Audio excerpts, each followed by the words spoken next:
आता कोकमाचा चौथा प्रकार,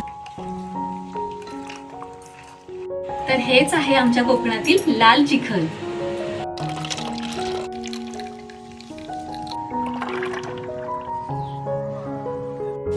नमस्कार, मी साक्षी तुमचे सगळ्यांचे आजच्या व्हिडिओमध्ये स्वागत करते।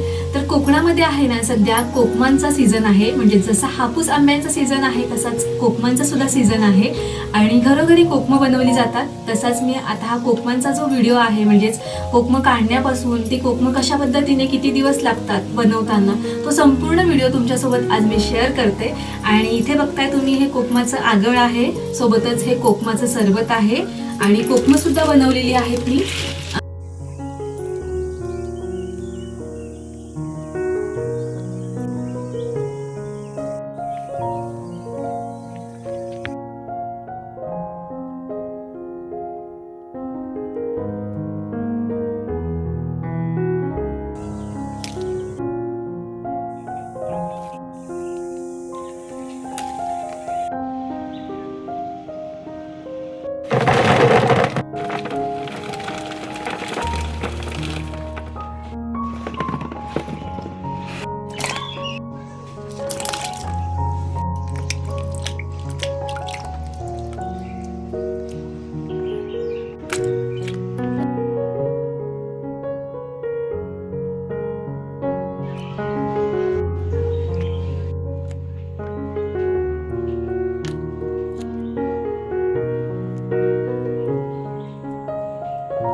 पानी डाला है। आता पुन्हा एकदा असं करायचं.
तर इथे आहेत ना, मी 2-3 बाटल्या कोकमाचं आगळ केलेलं आहे.